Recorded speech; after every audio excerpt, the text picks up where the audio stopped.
Corn School is brought to you by BASF and Pride Seeds.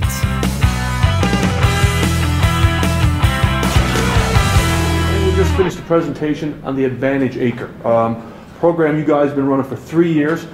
Tell us a little bit about the program, obviously trying to sort of, drive yield in corn, and what you learned this year and over the last couple of years. Sure. So Advantage Acre was born out of an idea in 2010-2011 time frame, and we started the project in the crop year 2011. We wanted to look at a select few high-yielding corn sites to see if we could achieve even more, and not just in terms of more yield, but do it economically, because ultimately profit is what we're all after at the end of the day. So we started with really some hand-picked sites, about a dozen sites in 2011, continued in 2012. Really positive results in terms of, we did a lot of learning.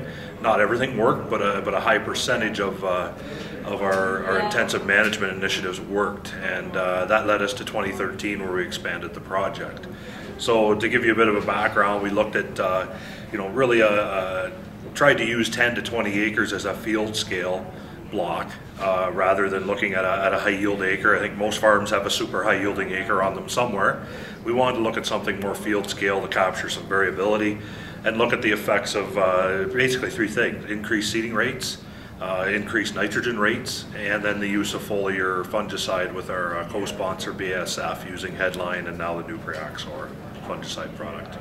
Now, we're going to talk a little bit about some of the takeaways and some of the learnings, but first of all, I want to talk about 3 specific sites that you pointed out in your presentation that really showed some serious bumps, and why it happened. Yeah, and really cool when you look at those 3 individual sites.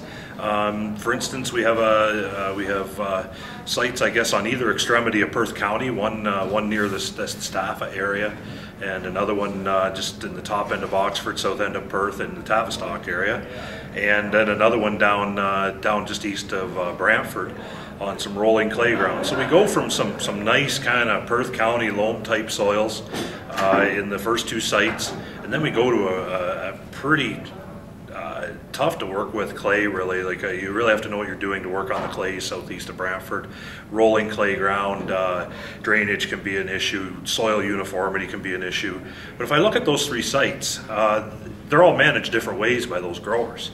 And they achieved anywhere from basically 21 to 51 bushel responses by adding a little bit extra seed and 40 to 70 pounds more nitrogen, and using the foliar fungicide using Headline. So that was kind of interesting that they were able to achieve really good incremental increases. They got response, they discovered yield potential and took advantage of it. And yet I look at their operations, there's differences. We have a 20-inch row grower in there in corn, we have 2 30-inch row growers. We have one who's using cover crops behind wheat. In terms of tillage radish, we have another who's using double cut red clover. We have different equipment involved there, certainly different tillage practices. A couple of them are true conventional, where they're mulch-board plowing and working it twice and incorporating fertilizer and weed control, etc. We have one grower that's minimum tillage if at all possible, just a light scuffing, enough to make a good warm even seed bed, and away we go.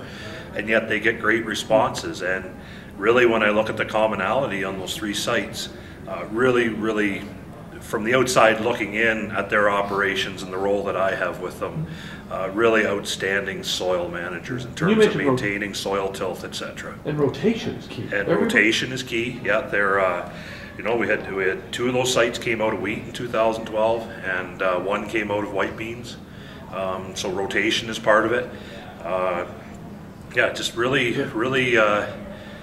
There are some commonalities there and there are some differences, but the key take home for me as an agronomist is to see how these growers are patient and manage their soils well. When they pull equipment into a field, they're not making mistakes in terms of, is it just not quite right to be worked? Is it tacky? Is it, am I a day or two too early? They're really good soil managers. They take care of their ground. And as a result, that basic building block for yield potential in a crop is there. And then they manage accordingly. Let's talk about a few of the takeaways here that you said, after 3 years. I mean, first one you mentioned was higher seeding rates, 33,000, 35,000. That's where it's got to go. Yeah, and not in all areas, but that's where it's got to go for that high yielding acre. There are fields, or in this era coming down the pipe of precision agriculture, there are management zones of fields, areas of fields, where soils and yield environment will respond to a higher population and produce that extra profitable yield for the grower. There's a lot of research out there, both seed company and third-party research, including OMAFR with what they've just released, that very generic 33 to 35,000.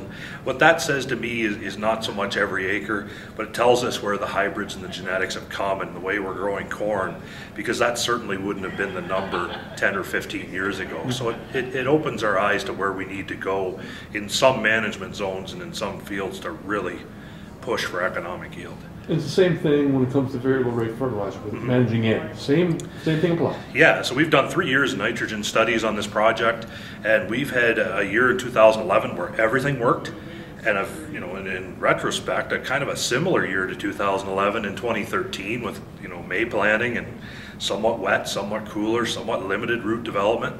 And yet we didn't see the same responses to additional nitrogen in 2013 that we saw in 2011. Nitrogen is its own kettle of fish, and we're doing a good job of it in general, but what our project has shown us is, again, there are zones of fields that will respond, and there are some areas that don't. When I see when I see a situation where we need 10 additional bushels, for the sake of using a round number, to pay for some extra nitrogen. We need 10 additional bushels to achieve some return on investment, and we're only getting 4 to 6. That tells me somewhere from fence row to fence row that the field responded. So there's areas in there that the field responded, and yet there's areas in there where we're probably managing too aggressively. There's probably areas in there that we're over investing in terms of input. So again, with the era of precision ag and being able to script your fertility applications on nitrogen, that's going to be a big trend going forward. And timing is going to be so important. Timing is a key. We have different forms of nitrogen now. With products like ESN and delayed release products like that. Split application now is a different meaning. It's not just the actual act of going out and applying a nitrogen source product.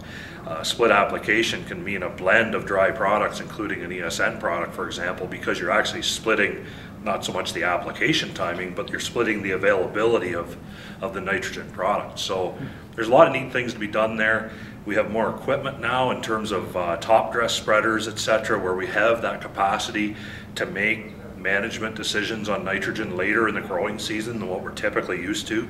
We can now manage nitrogen well beyond 8-leaf corn with some of the equipment that's out there, like the high clearance spreaders or the green seeker technology, things like that. So nitrogen management is really an expanding science right now, and there's certainly cost efficiencies to be gained there, and there's also yield and profitability benefits to be gained there.